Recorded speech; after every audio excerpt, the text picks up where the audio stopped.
প্রভু দণ্ডবত। দণ্ডবত প্রণাম। বলুন প্রভু। আমার জিজ্ঞাসা ছিল এটাই যে হরিভজন আমরা করছি, হরিভজন হচ্ছে না, হরিভজন হচ্ছে না, কিন্তু আমি মনে করছি আমার হরিভজন হচ্ছে। এটি বুঝবার উপায় কি? কিভাবে বোঝা যাবে? আমি যে বৈষ্ণবদের সঙ্গ করছি, আমি ভাবছি যে আমার বৈষ্ণব সঙ্গ হচ্ছে, কিন্তু আদৌ এগুলো হচ্ছে না। এগুলো বোঝার উপায় কি? সঠিকভাবে বোঝার উপায় কি? বোঝার উপায় অনেক রয়েছে। আমাদের ঠাকুরমশাই বলেছেন প্রতি একাদশীতে একবার ধীর স্থির হয়ে বসে চিন্তা করতে বলছেন যে এই যে আগের একাদশী, তারপরে 14 দিন পর আবার এখন একাদশী হলো, এর মধ্যে আমার কি উন্নতি হয়েছে। আমাদের নিজেদেরকেই ইন্ট্রোস্পেকশন করে দেখতে হবে, হৃদয়ে দেখতে হবে। বোঝার উপায় এই যে আমার যত প্রকার অনর্থ অহংকার আছে সেগুলি যাবে, দীনতা আসবে, আর ধীরে ধীরে ভজনে প্রবেশ হবে। অনর্থ যাবে, ভজনে প্রবেশ হবে,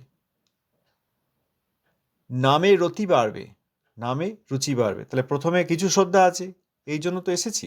অনেকেই তো আসেনি, এখনও অমের দাদি খায়, বা কেউ ভেজিটেরিয়ান কিন্তু ভগবত প্রসাদ পায় না। আমি চেষ্টা করছি, যে কোনো সাধক জীব তিনি ভাববেন তিনি চেষ্টা করছেন। তো সেখানে শ্রদ্ধার উদয় হয়েছে।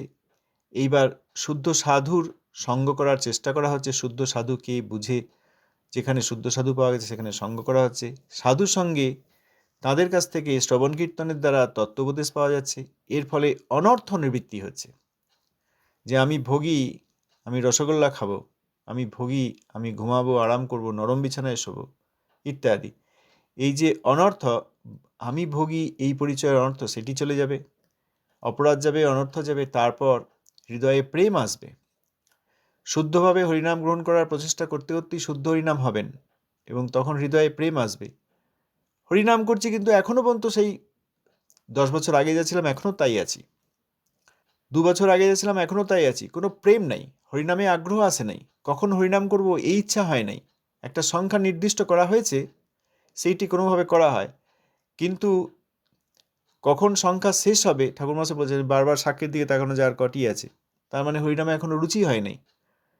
তাহলে শ্রদ্ধা সাধুসঙ্গ তাতে অনর্থ নিবৃত্তি হচ্ছে কিনা, এবং তারপর এই ভজনক্রিয়ার প্রভাবে অনর্থ নিবৃত্তি হয়ে ভজনে প্রবেশ হচ্ছে কিনা, নিষ্ঠা হয়েছে কিনা, নিষ্ঠার পর রুচি এসছে কিনা, রুচির পর আসক্তি হচ্ছে কিনা, এগিয়ে যাচ্ছি কিনা, এইটা দেখলেই বোঝা যাবে আমার কি এখনো নিষ্ঠা হয়েছে। নিষ্ঠার রুচির মধ্যে পার্থক্য, নিষ্ঠা হচ্ছে ওই শাস্ত্রের নির্দেশ অনুসারে যেটা করা হয়, যে না শাস্ত্রে বলেছে নমেদাদি খাওয়াবে না, খাবো না, শুধু প্রসাদ ভোজি হতে হবে, হ্যাঁ প্রসাদ ভোজি হবো, এই নিষ্ঠা। অন্যান্য কথা বলা হবে না, বলবো না, শাস্ত্রের কথা শুনবো, বলবো, হ্যাঁ নিষ্ঠা হলো। রুচি, সেটা হচ্ছে আমি কখন শাস্ত্রের কথা শুনবো, আমি কখন হরিনাম করব, কখন সেবা করব, রুচি। তারপরে আসক্তি, রুচির গাঢ়তর অবস্থা হচ্ছে আসক্তি, অতএব না করে থাকা যাচ্ছে না। আসক্তি অবস্থা এলে তখন স্বরূপ সিদ্ধি হয়, তখন এই সব দর্শন করা যায়। ভগবত ধাম, নিত্য গৌর ধাম, নিত্য নবদ্বীপ, যে আগের দিনেই শ্রী বৈষ্ণব দাস উনি দর্শন করে বললেন কি কি দর্শন করছেন, এইরকম। সেইগুলি না হলে জানতে হবে যে আমার উন্নতি হচ্ছে না। ক্লাস 5-এ ভর্তি হয়েছিলাম, ওই ক্লাস 5-এই পড়ছি গত 12 বছর ধরে। ক্লাস 6-এ আর উঠতে পারলাম না, ষষ্ঠ শ্রেণীতে যেতে পারলাম না, ওই পঞ্চম শ্রেণীতেই রয়ে গেছি। তাহলে জানতে হবে হচ্ছে না, তাই না প্রভু? শ্রদ্ধা, সাধুর সঙ্গে অনর্থনিবৃত্তি, ভজনক্রিয়া, নিষ্ঠা, রুচি, আসক্তি, তারপর ভাব হবে। ভাবাবস্থায় কৃষ্ণ দর্শন, কৃষ্ণ স্পর্শ পর্যন্ত লাভ হয়। এইরকম এখনকার এই মনের আবেগ ভাব নয়, যে চোখে একটু জল এসে গেল, গায়ের লোম খাড়া হয়ে গেল।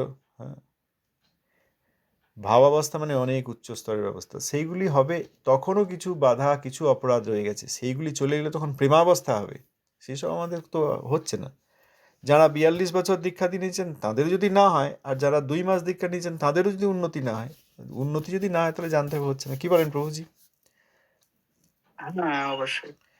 আবার এই কনিষ্ঠ থেকে মধ্যম বৈষ্ণবত্বে উত্তীর্ণ হবেন, তখন আবার ওই মধ্যম বৈষ্ণবের দৃষ্টি আছে একটা বিশেষ, তাঁর ওই তটস্থ লক্ষণ আর সর্বলক্ষণ সব জানা আছে। তিনি যে কোনো ব্যক্তিকে দেখলে, তাঁর ক্রিয়াকলাপ দেখলে বুঝতে পারেন যে ইনি বৈষ্ণব কিনা। বৈষ্ণব হলে তিনি কনিষ্ঠ না, তিনি মধ্যম না, তিনি উত্তম। আমরা কি চিনতে পারছি? পারছি না, আবার ঠকে যাচ্ছি।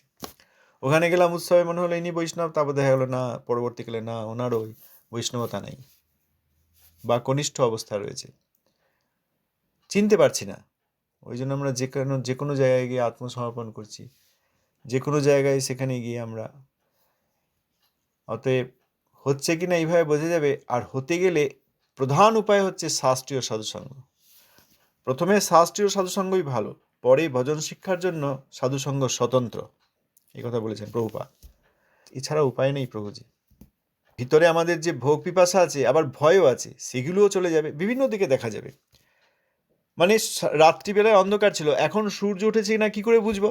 এটা যদি প্রশ্ন হয় তাহলে প্রথমেই উত্তর হবে তাহলে আর অন্ধকার নেই, ভালো। আলোয় সব দেখা যাচ্ছে, হ্যাঁ সব চকচক করছে, আনন্দ লাগছে, নীল আকাশ, সূর্য উঠেছে, অনেক কিছু করার ইচ্ছা হচ্ছে। তারপর সূর্য আরও উপরে উঠছে, আগে শুধু লাল হয়ে একটুখানি আলো এসেছিল, তীব্রতা কম ছিল, তারপর আস্তে আস্তে যত যাচ্ছে সূর্য সাদা রং ধারণ করছে, কর্মে প্রবৃত্তি আসছে জগতে, সাধারণ জগতে হয়তো এইভাবে বোঝা যাবে সূর্য উঠেছে, দিনের বেলা হয়েছে এবং দিন বাড়ছে। সেরকম সাধকের ক্ষেত্রেও হৃদয়ের অহংকার চলে যাবে। এখানে বৈষ্ণব দাস বললেন নিরহংকার হয়ে যাবেন, কোনোভাবে কোনো অহংকার ভালো লাগবে না, তার প্রাকৃত অহংকার ভালো লাগবে না, যে আমি সুন্দর, আমি পুরুষ, আমি স্ত্রী, প্রাকৃত অহংকার ভালো লাগবে না। আমি ভোগী, আমি ভালো খেতে পারি, আমি ভালো গাইতে পারি, এইটা আমার খাবার ইচ্ছা, এটা আমার পছন্দ, এটা আমার অপছন্দ, এগুলি থাকবে না। তারপর আবার আমার ভক্তি হয়েছে, এই অহংকার থাকবে না। যাদের মধ্যে আবার আমার ভক্তি হয়ে গেছে মনে হয়, শ্রীল কবিরাজ স্বামীপাদ বললেন, পুরুষের কীট হইতে মহিষে লঘিষ্ঠ, জগায় মাদায় হইতে মহিষে পাপিষ্ঠ, পুরুষের কীট হইতে মহিষে লঘিষ্ঠ, মোর নাম যে বেলায় তার পাপ হয়, এরকম বললেন না? ভক্তিতেও আবার ওই ঠিক আছে, প্রাকৃত অহংকার কিছুটা ছাড়ার চেষ্টা করলাম, দেখালাম, কিন্তু ভক্তি হয়েছে বলে অহংকার করলাম, হ্যাঁ আমার ভক্তি হয়েছে, করছি, আমি বড় দান করেছি, বড় সেবা করেছি, খুব হরিনাম করছি, এইসব ভক্তি প্রকৃতরূপে হৃদয়ে প্রকাশিত হলে, ভক্তি আত্মার সঙ্গেই আছেন, ভক্তি প্রকাশিত হলে তখন তার মধ্যে দীনতা আসবে, এবং যত ভক্তির দিকে এগিয়ে যাবেন তত বুঝবেন যে আমার ভক্তি নেই। সুতরাং ভক্তির অহংকারও করা যাবে না। ঠিক আছে, একটু ভক্তি হয়েছে, এরা সম্মান করছে, খুব ভালো লাগছে, ও নেওয়া যাবে না, তাহলেই আবার পতন হবে। আমাদের প্রভুপাদের শিষ্য ছিলেন শিল ভক্তিমূলক পর্যটক গোস্বামী মহারাজ, ওই যে কীর্তন করতে যেত তার সামনে বড় বড় চক্র বলতেন, কীর্তন করবি আগে নাম, অহংকারের প্ল্যাটফর্ম থেকে আগে নাম, অহংকারের সোপান থেকে আগে নাম, তারপর কীর্তন করবি। এই আমি ভালো কীর্তন করতে পারি, এইখানে সুরটা ভালো হয়, আমার কণ্ঠস্বরটা ভালো, অনেকে শোনে, শোনার পরে সে পরে আবার আমাকে বলে, আবার অনেকে বাড়িতে ডাকে, আমাদের গ্রামে এসে একটু কীর্তন করুন, এইসব বলে, তাহলে আমি ভালো কীর্তন করছি, এতেও হলো না। সম্পূর্ণভাবে প্রাকৃত জিনিসের যেসব বিভব, সেখান থেকে নিরহংকার এবং অপ্রাকৃত শুদ্ধ ভক্তিতে প্রবেশ, এবং সেখানে আমি ভগবত দাস এবং বৈষ্ণবগণের দাস, প্রকৃত বৈষ্ণবগণের দাস, এই বুদ্ধি আসবে। অতএব যেদিকে দেখবেন সেই দিকেই তো বোঝা যাবে যে সূর্য উঠেছে। আর আরেকটা বিষয় জানার, যেমন হচ্ছে প্রভুপাদ যে শিক্ষা নীতি আদর্শ প্রভুপাদ দেখিয়েছেন, বর্তমান সময় যেমন চৈতন্য চরিতামৃত আদি যে শুদ্ধ গ্রন্থ, সাত্বিক যে গ্রন্থগুলি, সেখানে গোস্বামীগণের জীবন চরিত্র, মহাপ্রভুর নীতি আদর্শ, যে বিভিন্ন যে বিষয়গুলি যেভাবে দেখানো হয়েছে, সেইগুলো বর্তমান সময়ের সাথে তুলনা করলে যেমন মেলে না বা মিল খুঁজে পাওয়া যায় না, খুব একটা, খুব খুব কষ্টকর। তদ্রূপ প্রভুপাদ যে নীতি আদর্শ দেখিয়েছেন, সেই আদর্শ, সেই নিয়ম, সেই সমস্ত কিছুই বর্তমান সময়ে যদি খুঁজে দেখতে যাওয়া যায়, নেই বললেই চলে। তাহলে এমতো অবস্থা, এমতো পরিস্থিতিতে আমাদের কর্তব্য কি? শ্রীল ঠাকুরমশাই বলেছেন যে অবতার অপ্রকট হলে খুব কঠিন সময় আসে, তাতে জীবের সমস্যা হবে, সেই জন্য জীব সাবধান হবেন। সুতরাং আপনি যেটা বললেন সেটা ঠিক, অবতার তো প্রভুপাদ তো তাই, তিনি অবতার, তিনি সক্তাবেশ অবতার, আবার তিনি হচ্ছেন ভগবানের নিজজন। লিখছেন আস্বাদ বিস্তারিণী ভাষা টিকাতে শ্রীল ঠাকুরমশাই, অবতার অপ্রকট হইলে যে সকল বঞ্চনা জগতে উদিত হইবে, তাহাতে সাধকের নিশ্চয় পতন হইবে, সেই সকল বঞ্চনা হইতে ভজন প্রয়াসী সতর্ক হওয়া ভজনাঙ্গ। অতএব আপনি এইটাই বলছেন। সেখানে দেখুন উপায় হচ্ছে যে প্রভুপাদ তিনি গৌরবাণী। খুব সৌভাগ্যবশে আমরা তাঁর পরবর্তী যুগে এসেছি এবং তাঁর বাণী তাঁরই নিজজনগণ সংগ্রহ করে রেখেছেন। উপদেশামৃত, পত্রাবলী, বক্তৃতাবলী, শ্রী শ্রী সরস্বতী সংলাপ, প্রভুপাদ ছিল সরস্বতী ঠাকুর। সেইখানে যে অপ্রাকৃত শব্দ লিখিত আকারে আছেন সেইটা হচ্ছে প্রভুপাদের গৌরবাণী। সেই বাণী আমাদেরকে একমাত্র রক্ষা করতে পারে। যদি দীক্ষাদি কারোর নাও হয়ে থাকে, মানে এই কথা বারবার আসে, যদি দীক্ষাদি কারোর নাও হয়ে থাকে, হলে খুব ভালো হয় শুদ্ধ বৈষ্ণবের কাছে, যদি নাও হয়ে থাকে তবুও কেবলমাত্র এই বাণীর দ্বারা তিনি ভগবত ভক্তি এবং বৈকুণ্ঠ পেতে পারবেন। কেন না, প্রভুপাদের বাণী মন্ত্রের থেকে পৃথক নয়। মন্ত্র মানে কি? মনকে তারণ করে, মনোধর্ম থেকে তারণ করে আত্মাকে, সেই জন্য মন্ত্র। মনোধর্ম অর্থাৎ এই আসক্তি আর অনর্থ, সেইখান থেকে মুক্ত করে, অর্থাৎ ভবরোগ থেকে মুক্ত করে। তখন মুক্ত জীব হরিনাম করেন। তাহলে দীক্ষা মন্ত্র অর্থাৎ এই পাঞ্চরাত্রিক যে মন্ত্র, এই গায়ত্রী মন্ত্রগুলি, এইগুলি আমাদেরকে মুক্তি দেয় সহজে, খুব তাড়াতাড়ি। হরিনামও দেন, নামাভাসেই মুক্তি হয়, কিন্তু সেইটি ত্বরান্বিত করার জন্য, তাড়াতাড়ি যাওয়ার জন্য এই দীক্ষা মন্ত্রের ব্যবস্থা আছে। পেলে খুব ভালো হয় শুদ্ধ ভক্তের কাছে। যদি না পাওয়া যায়, তা প্রভুপাদের বাণীও তো আমাদেরকে মনোধর্ম থেকে ত্রাণ করছে না? প্রভুপাদের বাণী, ভক্তিনাথ ঠাকুর মহাশয়ের বাণী, এই যে জৈবধর্ম আমরা পড়লাম, যে একটা পরিচ্ছেদ পড়া হলো, এই একটি পরিচ্ছেদ যদি আমরা বুঝতে পারি, তাতেই আমাদের এই প্রাকৃত ধারণা থেকে মুক্তি হবে। কারণ আমাদের মধ্যেও এই যে এই জন্মগত বর্ণের যে অহংকার, কেউ ব্রাহ্মণ তিনি অহংকারী হচ্ছেন, কেউ ক্ষত্রিয় তিনি অহংকারী হচ্ছেন, শূদ্রও অহংকারী হচ্ছেন, চণ্ডালেরও একটা অহংকার আছে, ভিন্ন প্রকার অহংকার, কিন্তু সেই অহংকারের দ্বারাই বাধা রয়েছে। আবার আশ্রমের অহংকার রয়েছে, গৃহস্থেরও অহংকার রয়েছে, সন্ন্যাসীর আরও অহংকার, আমি ত্যাগ করেছি। তো এই একটি পরিচ্ছেদ থেকে আমরা কি বুঝলাম? যে অনর্থ থেকে নিজেকে মুক্তি করো, আত্মা হিসেবে ভবরোগ, বিগত রোগ আত্মা, তিনি সেবা অধিকার লাভ করবেন। হৃদয়ে যত প্রকারের অহংকার আছে, যে আমি সুন্দর, আমি সুন্দরী, আমি ধনী, আমি নির্ধন, এই নির্ধনের একটা অহংকার আছে। হ্যাঁ, আমি পুরুষ, আমি স্ত্রী, আমি যুবক, আমি যুবতী, আমি বৃদ্ধর একটা অহংকার আছে। এই সব থেকে নিরহংকার হয়ে দৈন্য বীজ রোপণ করো। তা বাণী কি মন্ত্রের থেকে কিছু কম? এই বাণী আর মন্ত্র একই। অতএব যদি এখন দেখা যায়, যেটা আপনি বললেন, যে সেই রকম প্রভুপাদের যেরকম আদর্শ এখন দেখা যাচ্ছে না, কিন্তু আদর্শ তো গ্রন্থে দেখা যাচ্ছে। এই গ্রন্থ খুব ভালো করে হৃদয় দিয়ে পড়লে এই গ্রন্থই আমাদেরকে, গৌরবাণী আমাদেরকে উদ্ধার করবে। ধন্যবাদ, প্রণাম প্রভু। প্রণাম প্রভুজি। প্রভু, ওই জিজ্ঞেস করেছিল কাম বীজটা কি জিনিস? কাম বীজ আর কাম গায়ত্রী। কাম বীজ হচ্ছে একটি মন্ত্র। এই মন্ত্রটি শুদ্ধ বৈষ্ণব যিনি সিদ্ধ, এই মন্ত্রের সিদ্ধ, তিনি যদি দান করেন, তাহলে সাধক কামবীজ হৃদয়ে ধ্যান করে ভগবত কৃপা পেতে পারেন, মুক্ত হন এবং ভগবত কৃপা পান। কামবীজে বলা হয়, হে যোগমায়া দেবী, আপনি কৃষ্ণের চরণে আমাকে সমর্পণ করুন। এটি চরম মুক্তির মন্ত্র। কেন? কৃষ্ণের চরণে সমর্পণ মানে আমি আর তখন এই জগতের অংশ, এই জগতের ভোগী বা এই জগতের ত্যাগী, এই চিন্তা থাকলো না। তার মানে ভববন্ধন থেকে মুক্তি হয়ে গেল।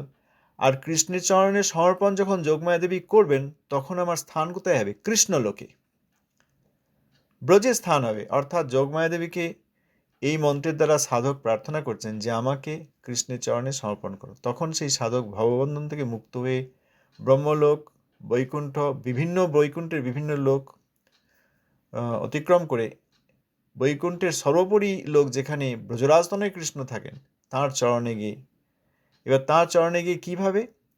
এই সাধক যেভাবে ভজনের ইচ্ছা করেন, যদি দাস রূপে বা সখা রূপে বা বাৎসল্য রসে মা বাবা রূপে, অর্থাৎ নন্দ মহারাজ, যশোদা মা, এনাদের অধীনে, অথবা ব্রজদেবী রূপে, যেটি মহাপ্রভু বিশেষ করে দিয়েছেন, উন্নত উজ্জ্বল রস। কৃষ্ণচরণে ব্রজদেবী রূপে যাওয়া মানে কীরকম? কৃষ্ণচরণে ব্রজদেবী রূপে যাওয়া মানে সেখানে যে মূল আশ্রয় বিগ্রহ রাধারানী, তাঁর যেসব কায়বুহ রয়েছেন, তাদের কারোর অধীনে, আর কোনো মঞ্জরির অধীনে সেখানে গিয়ে আমার উপস্থিতি হবে। অর্থাৎ আমাকে ব্রজদেবী রূপ দান করো এবং আমি ব্রজদেবীগণের অধীনে কৃষ্ণচরণে সেবা করি, এই প্রার্থনা করছি। কোথায়? যোগমায়া দেবীর কাছে। এটা হচ্ছে কামবীজ, মহামুক্তির মন্ত্র। অষ্টাদশ অক্ষর, 18টা অক্ষর আছে। এটা কি এখনো দেওয়া হয় হ্যাঁ, অবশ্যই। এখন যে বিখ্যাত? হ্যাঁ, অবশ্যই দেওয়া হয়। গুরুদেবের সেবার জন্য বীজ আর মন্ত্র, গৌর সুন্দরের সেবার জন্য গৌর বীজ, গৌর মন্ত্র, গৌর সুন্দরের বিপ্রলম্ব ভাব, আর গৌর সুন্দরেরই যে কৃষ্ণরূপ, সম্ভোগ ভাবময় রূপ, তার সামনে ওই কাম বীজ আর কাম গায়ত্রী অবশ্যই দেওয়া হয়। কেন বলছেন প্রভুজি? সে ভক্তিমানের ঠাকুর দিয়েছিলেন না তীর্থ মহারাজকে, তখন প্রশ্নটা ছিল। ওই যে আমাদের পরমহংস শ্রী গৌরকিশোর ওই হ্যাঁ। গ্রন্থ থেকে, হ্যাঁ, আপনি যান, তারপরে মস্তক মুন্ডন করে গেলেন কুলিয়া থেকেই, ভক্তিমা ঠাকুর মশাই কাম বীজ কাম গায়ত্রী দিলেন। হ্যাঁ, অবশ্যই। আবার এই হরিনাম, এই এই যে মন্ত্র আর হরিনাম, এর মধ্যে কি পার্থক্য? মন্ত্রের মধ্যেও কৃষ্ণের নাম আছে, আমাদের গুরুবর্গগণ ব্যাখ্যা করেছেন যে যে গায়ত্রী মন্ত্র দেওয়া হয়, সেখানে যদি শ্রীহরির নাম না দিয়ে সূর্যের নাম দেয় তাহলে সূর্যের মন্ত্র হয়ে যাবে, যদি গণেশের নাম দেয় তাহলে গণেশের মন্ত্র। যে নামই মন্ত্রের প্রধান, মন্ত্রের মধ্যে যে নাম রয়েছে সেইটি প্রধান। আর হরিনাম, তিনি নাম স্বয়ং। অতএব মন্ত্র আর নামে আর পার্থক্য থাকলো না, কারণ দুইয়েই নাম থাকলো। তবে মন্ত্রে পিটিশন করা হচ্ছে, আবেদন করা হচ্ছে, হে যোগমায়া দেবী, আপনি আমাকে কৃষ্ণচরণে নিয়ে চলুন, সমর্পণ করুন। এখন যারা উন্নত উজ্জ্বল মধুর রসে কৃষ্ণচরণে সমর্পিত হতে চান, তারা ব্রজদেবী রূপে, আবার মূল আশ্রয় বিগ্রহ নয়, মূল আশ্রয় বিগ্রহের অধীনে যেসব কায়বু আছেন ব্রজদেবী রূপা, তাদের অধীনে। আর হরিনাম হচ্ছে সেইখানে পৌঁছে কৃষ্ণকে সম্বোধন করা, হে হরে, হে কৃষ্ণ, হে রাম, এই বলে রাধাকৃষ্ণকে একসঙ্গে ডাকা। সামনে এসে গিয়েছেন তিনি, এসে ডাকছেন। যোগমায়া দেবীকে সমর্পণ করতে বললেন, প্রার্থনা করলেন, করলে সেখানে গিয়ে কৃষ্ণকে ডাকছেন। ডাক শুনতে কৃষ্ণ খুব ভালোবাসেন। কিন্তু ডাক একটা বিশেষ সেবা, তার নাম ধরে ডাকা একটা বিশেষ সেবা। এই নাম ধরে ডাকার মধ্যে দিয়েই সব সেবা। তার জন্য সিংহাসন তৈরিও সেবা, বাসক সজ্জা করাও সেবা, তার জন্য অভিসারে যাচ্ছেন সেই জন্য নিয়ে যাওয়াও সেবা, সবই সেবা। গোচারণে যাচ্ছেন সেটি ওই নাম করতে হয়, যেটা প্রভুপাদ বলেছেন সব সেবা এই নামের দ্বারা, নামীর সেবা হয়। হরিনাম করছেন, আর এদিকে গোচারণে নিয়ে যাচ্ছেন, আর এদিকে সূর্যকুণ্ডে যাচ্ছেন, আর অভিসার করছেন, বাসক সজ্জা তৈরি করছেন, হরিনাম করছেন, বিরহে ক্রন্দন করছেন, হরিনাম করছেন, কৃষ্ণকে অন্বেষণ করতে যাচ্ছেন, অন্যান্য কুঞ্জ থেকে আকর্ষণ করে কৃষ্ণকে নিয়ে আসছেন। এই সবই হচ্ছেন হরিনাম। আর এইটি হতে গেলে, না গেলে তো আর করা যাবে না। ব্রজলোকে না গেলে তো আর কৃষ্ণ অন্বেষণ করা যাবে না। কৃষ্ণ এখন কোথায়? গোবর্ধনে, রাধাকুণ্ডে, বৃন্দাবনে, কোথায়? এই অন্বেষণ করতে গেলে তো প্রথমে বৃন্দাবনে, ব্রজলোকে যেতে হবে, কৃষ্ণলোকে যেতে হবে। যাতে যাওয়া যায়, গিয়ে এই সব সেবা করা যায়, সেই জন্য যোগমায়া দেবীকে বলছে তুমিই একমাত্র পারো। অঘটন ঘটন পটিয়েছি। আমার মতো একটা বদ্ধ জীব, যে নিজেকে কখনো ভোগী কখনো ত্যাগী মনে করে, তাকে এইসব ধারণা থেকে উদ্ধার করে শুদ্ধ আত্মায় অবস্থিত করে সেই আত্মাকে আবার পার্শ্বদ দেহ দিতে পারো, সেইটি করো তো দেবী। এইটা বলা হচ্ছে যোগমায়া দেবীকে। অতএব যারা গায়ত্রী মন্ত্রাদি পেয়েছেন তারা এইভাবে উপাসনা করেন। আবার যারা মন্ত্রাদি পাননি, এই বাণীর দ্বারা নিজেকে অনর্থমুক্ত করে, বাণীর দ্বারা কোথায় যেতে হবে? গৌরসুন্দর আমাদেরকে উন্নত উজ্জ্বল রসে কিভাবে সেবা করতে বলেছেন। আরাধ্য ভগবান ব্রজেশতনয় স্তদ্ধাম বৃন্দাবনং রম্যা কাচিদ উপাসনা ব্রজবধূবর্গেণ যা কল্পিতা। এই শ্লোকে মহাপ্রভুর মত বা শিক্ষাটি রয়েছে। এই মহামন্ত্রের দ্বারাও সেইটি পাওয়া যাবে। যাদের গায়ত্রী আদি মন্ত্র হয়নি, প্রধান দীক্ষা হচ্ছে এই মহামন্ত্র পাওয়া। আর এই মহামন্ত্র পেয়ে সেখানে কৃষ্ণলোকে যে আমি যাব এবং কৃষ্ণের সেবা আদি করব, সেইটা যাতে মুক্তি ত্বরান্বিত হয়, সেই জন্য যোগমায়া দেবীর কাছে আবেদন। শ্রীহরিকে ডাকা সাক্ষাতে মহাপ্রভুর দেওয়া মহামন্ত্রে ডাকা, আর সেইটিকে ত্বরান্বিত করার জন্য যোগমায়া দেবীর কাছে আবেদন, সব সমার্থক, একই বস্তু। তবে এই যে প্রথম দীক্ষা হয়, নাম দীক্ষা, সেইটি মূল দীক্ষা। আর মহাপ্রভু এই নাম দিয়েছেন। আবার দীক্ষা, পুরস্চরণ এসব না হলেও জীব তার যে নিত্যধন কৃষ্ণ সেবা, সেটা পেতে পারে। কিভাবে? এই শ্রবণ কীর্তনের মাধ্যমে। অতএব মন্ত্র বা নাম, হ্যাঁ, মন্ত্র, সেই মন্ত্রে নাম, আর মহামন্ত্র। আবার যোগমায়া দেবীর কাছে প্রার্থনা করার মন্ত্র না পেয়েও মহামন্ত্র। আবার ফর্মালি দীক্ষিত না হয়েও প্রভুপাদের বাণী, এই সব একই জিনিস।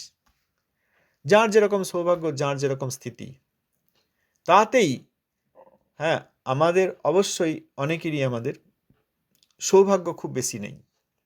শুদ্ধ বৈষ্ণব অন্বেষণ করলেও পাওয়া যাচ্ছে না, আছেন জগতে কিন্তু পাওয়া যাচ্ছে না। ঠিক আছে, মেনে নিলাম সৌভাগ্য বেশি নেই, আমার সৌভাগ্য বেশি নেই, তাতে কি হয়েছে? প্রভুপাদের কৃপা বন্যা আনতে পারে। হতে পারে না যে খুব পড়াশোনা করেছে, সে একটা ভালো কিছু করলো সমাজের মঙ্গলের জন্য, আবার যে পড়াশোনা করেনি, যার অন্য কোনো বিশেষ বিদ্যা বুদ্ধি কিছু নেই, সেও সমাজের জন্য কোনো উপকার করতে পারে। কিন্তু প্রাকৃতিক জগতে সেটা হয় না সবসময়। উপকার করতে গেলে ক্ষমতা থাকার দরকার। আর এই অপ্রাকৃত জগতে আমি দিনহীন, কিছুই নেই, কিন্তু প্রভুপাদের বাণী আমার হৃদয়ে বন্যা আনতে পারে। এরকম বহু জীবের হৃদয়ে, সমস্ত জীবের হৃদয়ে বন্যা আনতে পারে, সমগ্র জগৎ উদ্ধার লাভ করতে পারে। এই জন্য প্রভুপাদের বাণী, মন্ত্র, এর মধ্যে কোনো পার্থক্য নেই। অনেকে চিন্তা করেন তাহলে এখন আমি কি করব, আমার তো দীক্ষা হয়নি। অনেকে চিন্তা করেন, ও আমি তো বুঝতে পারছি গ্রুপের কাছে গিয়ে সব করতাম, তাহলে তো আমাকে ত্যাগ করতে হবে, এইবার আমি তাহলে গায়ত্রীটা কী করে করবো? বুঝে দেখবেন তারা যেরকম প্রভুপাদ তাদেরকে মতি দেবেন, সুমতি দেবেন। সেই সব বিষয়ে না গিয়ে প্রভুপাদের বাণীর যদি আমরা আলোচনা করি, তাহলে প্রভুপাদের বাণী কি গায়ত্রী থেকে কম?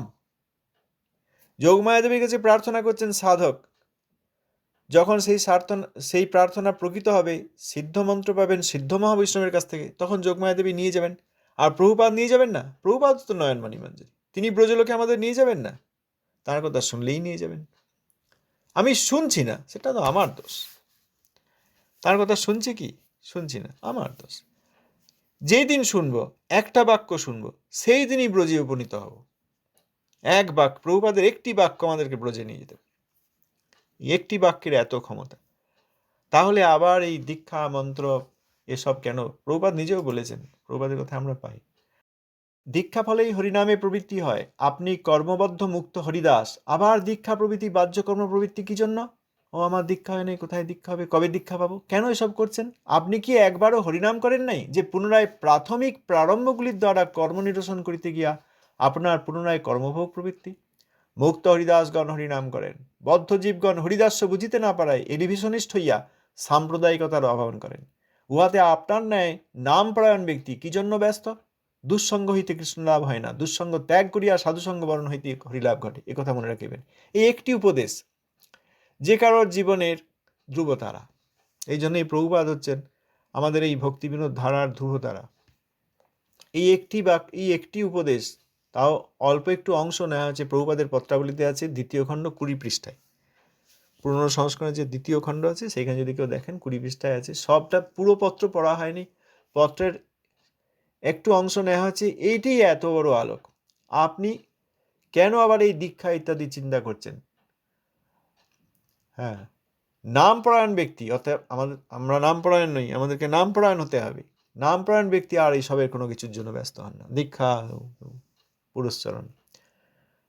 এইখানে বলছেন দুঃসঙ্গ থেকে কৃষ্ণ লাভ হয় না।